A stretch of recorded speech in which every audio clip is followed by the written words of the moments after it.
Right now, as I record this, the United States and Israel are launching missiles at Iran. Bombs are falling on Tehran. Multiple military locations across Iran are being hit with precision strikes. Israel has declared a state of emergency. Bomb shelters are active. U.S. embassies across the entire Middle East are on lockdown. This is not a drill. This is not a rumor.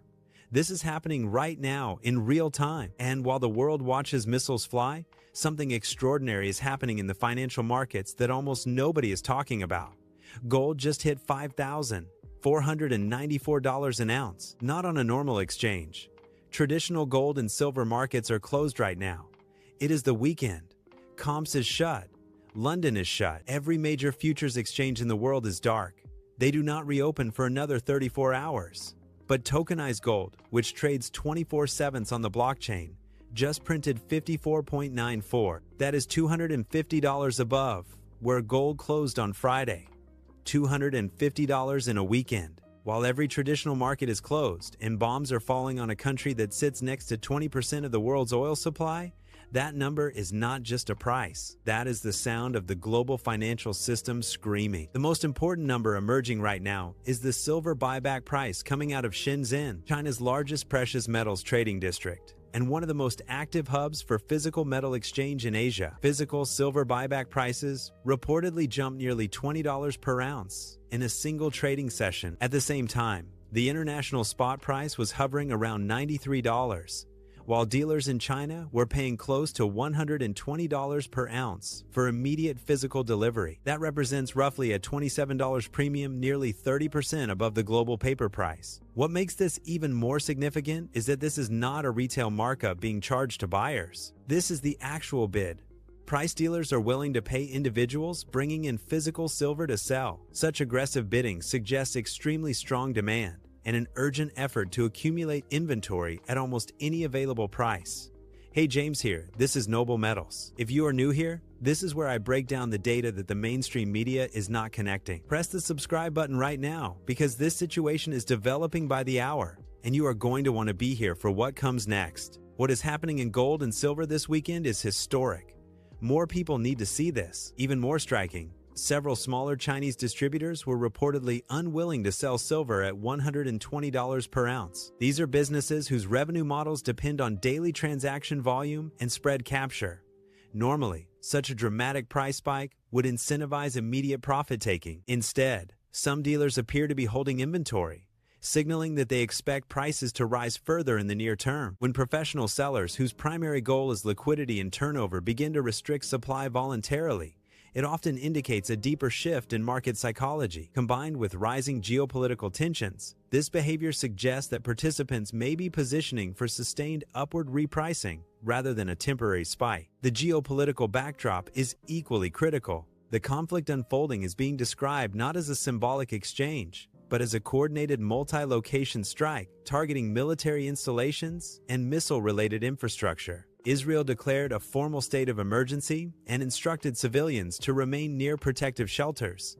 Meanwhile, U.S. embassies across parts of the Gulf region moved to heightened alert levels. When both state and civilian infrastructure shift into defensive readiness, markets interpret this as a potential escalation risk rather than a short-lived event. The strategic context includes concerns surrounding nuclear development, missile capabilities, and broader regional power balance, all factors that heighten uncertainty. Timing amplifies the situation further. Current U.S. leadership has maintained a strong public stance in support of Israel, repeatedly emphasizing concerns about Iran's missile programs and regional activities. If intelligence transparency around nuclear enrichment declines, or if verification channels weaken, the perceived need for preemptive action becomes stronger in the eyes of policymakers. That dynamic alone raises the probability of extended engagement. The core question for markets now is whether this remains contained or evolves into a broader regional conflict. Precious metals pricing will largely hinge on how investors assess that probability in the coming days. Should escalation continue, oil becomes the dominant macroeconomic variable. Approximately 20% of global oil supply flows through the Strait of Hormuz, a narrow and strategically vulnerable shipping lane. Any disruption, whether physical blockage or merely credible threat, could cause oil markets to react sharply. In a worst-case escalation scenario, Price projections of $150 to $200 per barrel are not outside historical precedent. An oil shock of that magnitude would ripple through gasoline prices, freight costs, airline operations, manufacturing input expenses, and global food supply chains. Unlike the 1973 oil embargo, today's economy is deeply integrated and highly leveraged, meaning inflationary transmission could occur faster and with greater intensity. This presents a severe policy challenge for the Federal Reserve. Inflation has remained elevated even prior to these developments, with producer price data signaling persistent cost pressures. Introducing an oil-driven supply shock into that environment complicates monetary policy decisions. Cutting interest rates risks fueling additional inflation, while raising rates into geopolitical uncertainty could suppress already fragile economic momentum. This policy dilemma historically favors safe haven assets. Gold and silver tend to reprice during periods of monetary instability because they operate outside the credit-based financial system and are not dependent on sovereign policy decisions. Although traditional markets were closed over the weekend, tokenized gold instruments reportedly traded near the 54.94 level, offering a glimpse into investor sentiment. Institutional desks, hedge funds, sovereign wealth funds, and central banks are actively reassessing risk exposure in real time. When exchanges reopen, accumulated positioning decisions may be executed simultaneously. This raises the possibility of a gap-up event where prices open significantly higher than the previous close without gradual progression. Market participants are discussing the possibility of $100, $200 opening moves in gold, and $5, $10 jumps in silver, depending on overnight developments. The divergence between physical and paper markets remains central to this narrative. Futures contracts are largely paper-based financial instruments that can be cash settled, while physical buyback markets involve actual metal exchange. A 30% premium in physical markets suggests tightness in available supply or exceptionally strong localized demand. Historically, sustained divergences between paper pricing and physical markets can signal structural stress or delayed repricing. Physical silver also has industrial applications in electronics, solar technology, and manufacturing, meaning demand is not purely speculative, but partially fundamental. Importantly, this imbalance did not appear overnight. Multiple structural catalysts were already in place. Reports indicated that China shifted silver into a more strategic classification. Export restrictions were implemented.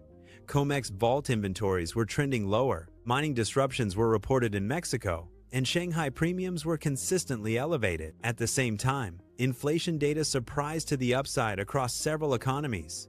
These layered pressures created a fragile supply-demand equilibrium. The geopolitical conflict may simply be acting as an accelerant to forces that were already building beneath the surface. Three broad scenarios are currently being discussed among analysts. In a limited strike scenario, gold could stabilize in the 5,000, 205,000, 500 range, while silver holds above 100, reflecting controlled risk repricing. In a sustained escalation scenario involving credible oil supply threats, gold may push beyond 6,000 and silver above 150 as safe haven demand intensifies. In a full regional conflict scenario, oil exceeding 200 per barrel could drive gold into the 8,000, 10,000 range, with silver approaching 200. These projections are not predictions, but stress case modeling based on historical crisis behavior and capital flow dynamics. Escalation probabilities appear to have shifted over recent days, increasing perceived tail risk. With markets closed, psychological pressure has had time to build without price discovery mechanisms to release tension. Historically, when markets reopen after high-impact geopolitical events,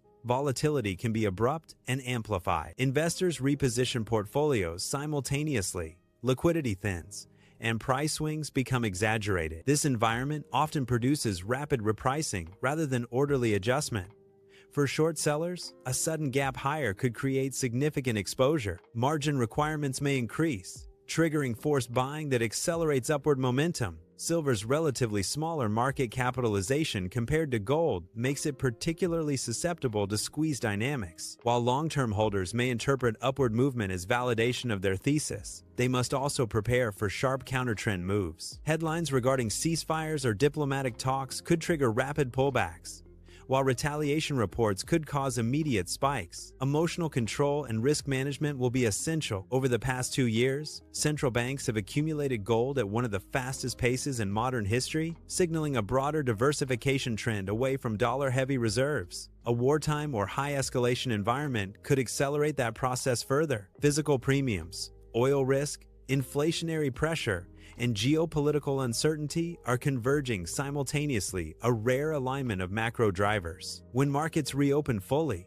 price discovery may be swift and decisive.